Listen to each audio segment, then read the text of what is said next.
नमस्कार दोस्तों, स्वागत है नई वीडियो में। दोस्तों इस वीडियो में हम माइनर वोकेशनल सब्जेक्ट आप लोग का जो हॉस्पिटलिटी एंड टूरिज्म मैनेजमेंट है सेमेस्टर 6 वालों का, उसका एक मोस्ट इंपॉर्टेंट क्वेश्चन देखेंगे।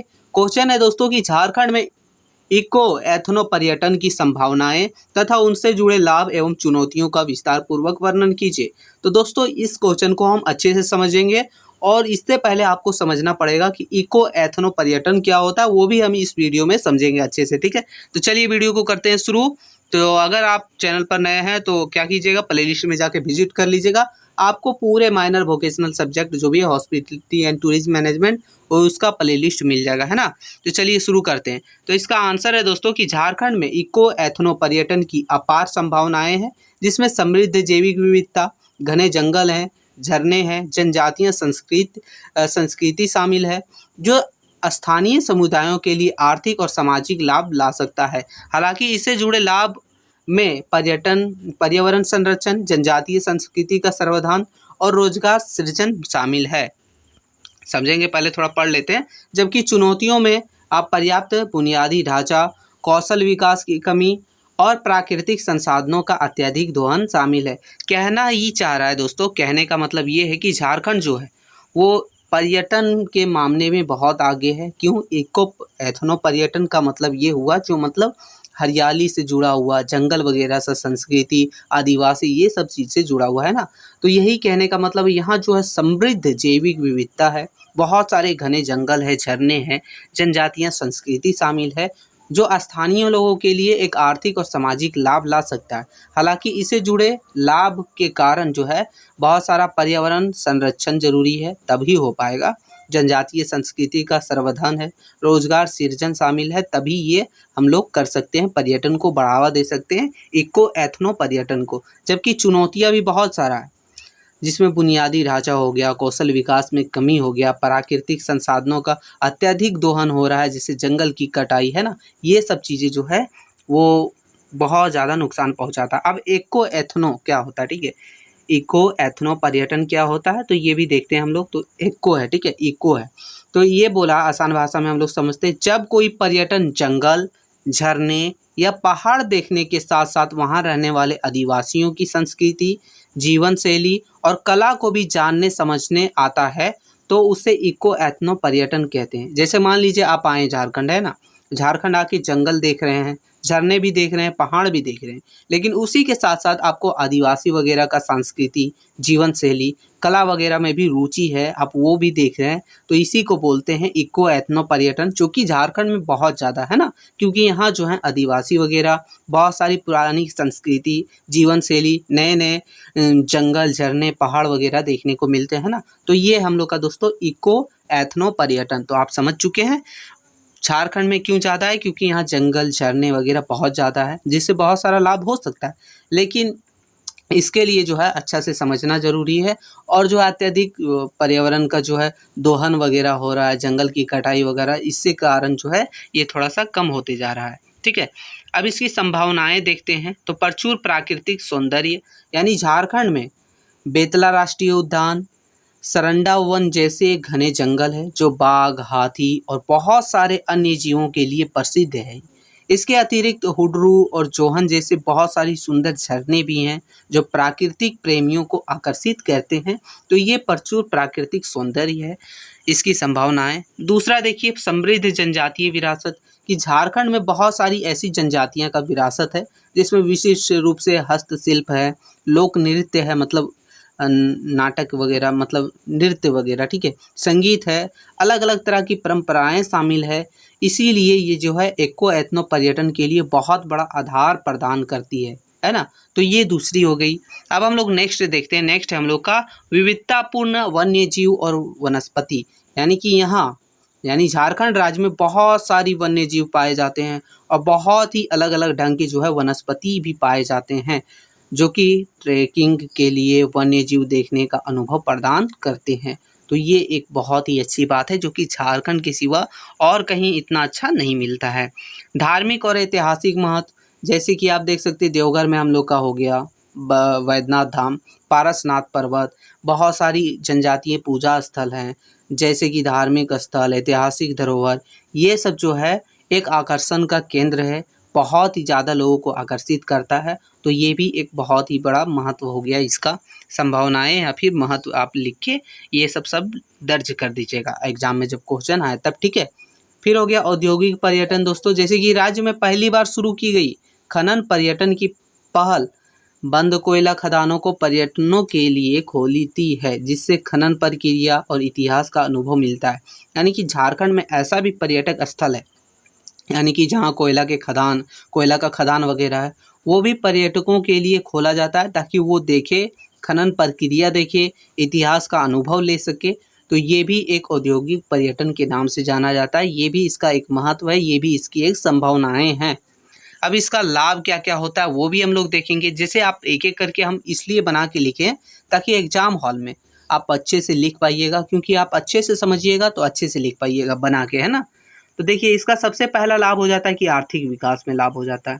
देखिए हर पर्यटक स्थल में आपको आर्थिक विकास जरूर लाभ मिलेगा। तो ये हो जा गया।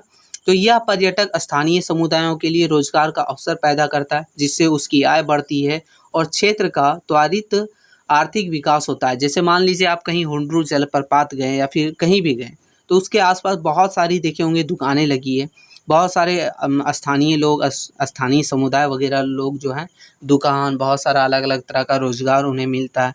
तो ये सब जो है आर्थिक विकास का एक बहुत बड़ा आधार बन चुका है ना, इसलिए आर्थिक विकास हो गया इसका लाभ। दूसरा है पर्यावरण संरक्षण होता है इसे, जैसे कि इको एथनो पर्यटन का उद्देश्य है प्राकृतिक पर्यावरण पर प्रभाव कम करना, जैविक विविधता की रक्षा करना, जिससे टिकाऊ पर्यटन को बढ़ावा मिले। अब इको एथनो यानी कि बहुत सारा जंगल है जो जहाँ लोग घूमने जाते हैं, तो उसे जो है सरकार भी मना करेगी काटने के लिए, लोग भी ना चाहेंगे आसपास के लोग, क्योंकि उनसे जो है मतलब आसपास के लोगों को रोजगार मिलता है, सरकार को भी उससे फ़ायदा है, आर्थिक फ़ायदा है। इसलिए ये जो है पर्यावरण का संरक्षण भी करता है और जो है बहुत ज़्यादा टिकाऊ पर्यटन को बढ़ावा देता। तो ये है इको एथनो पर्यटन। आगे दोस्तों सांस्कृतिक संवर्धन, यानी कि यहाँ की जनजातियाँ जो है, झारखंड की जनजातियाँ, समुदायों की संस्कृति है, बहुत सारी परंपराएं हैं, उसको भी संरक्षित करता है और इसको बढ़ावा देने में मदद करता है। साथ ही आगंतुकों को इन संस्कृतियों से जुड़ने का मौका देता है। बहुत सारे लोग जो आते हैं इन सभी संस्कृतियों को देखते हैं, समझते हैं, उन्हें अच्छा लगता है, तो इन्हें जुड़ने का मौका भी मिलता है ना। तो ये हो गया। फिर है दोस्तों सामाजिक विकास। सामाजिक विकास कैसे होता है? तो यह समुदायों के बीच सामाजिक और सांस्कृतिक विकास को बढ़ावा देता है और स्थानीय निवासियों को पर्यटन गतिविधियों में सक्रिय रूप से भाग लेने के लिए प्रोत्साहित करता है।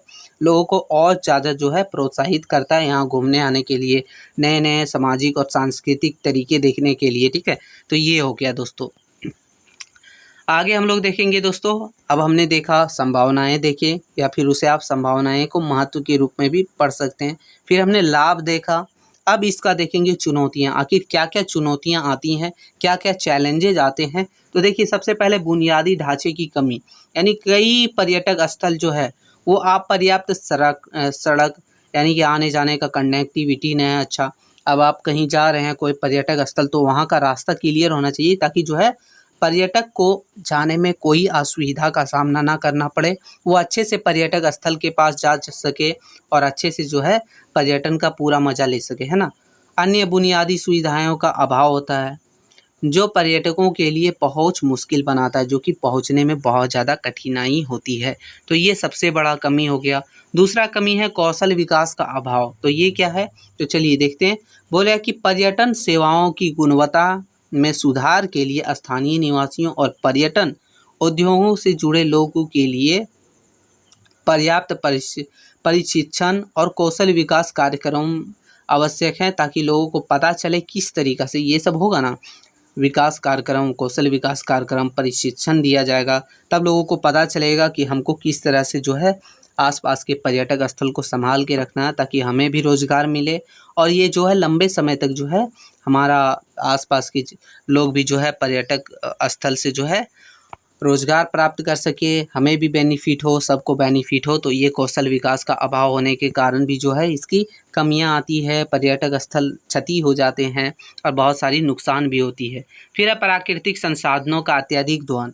अब देख रहे हैं जंगल वगैरह कट रहा हो, अब बहुत सारा चीज़ है, गतिविधियाँ, जैसे कि मानव गतिविधियों के कारण बहुत सारा अनियंत्रित विकास के कारण, अब मान लीजिए घर वगैरह बनने के कारण बहुत सारा जंगल वगैरह काटा जा रहा है, जिससे क्या होता है पारिस्थितिकी तंत्र और वन्य जीव का आवास जो है उसका नुकसान पहुंचता है, और उसके कारण जो है पर्यटक स्थल पर भी असर पड़ रहा है, पर्यटन पर भी स्थल पर उस पर भी जो है असर पड़ रहा है ना।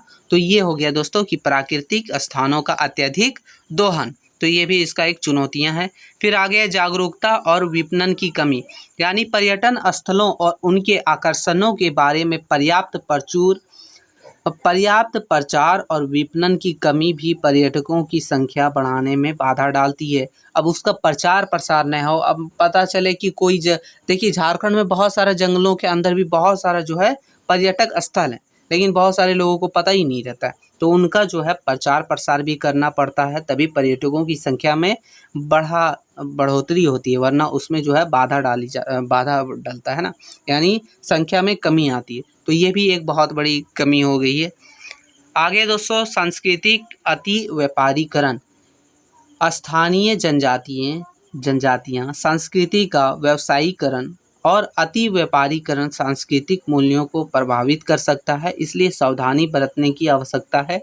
कहने का मतलब ये है, अब कहीं जो है वहाँ की सांस्कृतिक जनजातियाँ जो है, स्थानीय जनजातियाँ अपनी संस्कृति का जो है व्यवसायीकरण करने लगे, अति व्यापारीकरण संस्कृति के मूल्यों को जो है प्रभावित करने लगे, तो इससे जो है नुकसान हो सकता है। तो ये चीज़ है, ठीक है। तो अब थोड़ा सा निष्कर्ष देख लेते हैं। तो बोल रहा है झारखंड में इको एथनो पर्यटन की अत्यधिक संभावनाएं, क्योंकि यहाँ जो है ये पर्यटक स्थल बहुत ज़्यादा तेज़ी से बढ़ाया जा सकता है, इसको जो है और भी बढ़ावा दिया जा सकता है, क्योंकि यहाँ बहुत सारे झरने, झील, नए नए मतलब परंपराएं हैं, बहुत सारी जो है जनजातियाँ हैं जिनका जो है बहुत ही इंटरेस्टिंग लोक नृत्य, संगीत वगैरह, अनेक तरह की परंपराएं, ठीक है। तो ये सब चीज़ को कारण जो है इको एथनो पर्यटन की बहुत अधिक संभावना है। यदि राज्य सरकार, स्थानीय समुदाय और निजी क्षेत्र मिलकर योजना बनाकर तरीके से काम करे तो यह पर्यटन जो है झारखंड की आर्थिक प्रगति, सांस्कृतिक संरक्षण और पर्यावरणीय संतुलन तीनों का आधार बन सकता है। ये ध्यान रखिए, है ना।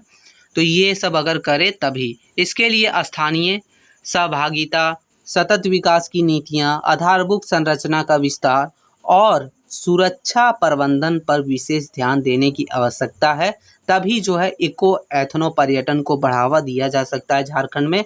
इस प्रकार झारखंड भविष्य में भारत का एक प्रमुख इको एथनो पर्यटन का केंद्र बन सकता है, अगर बनाया जाए तब।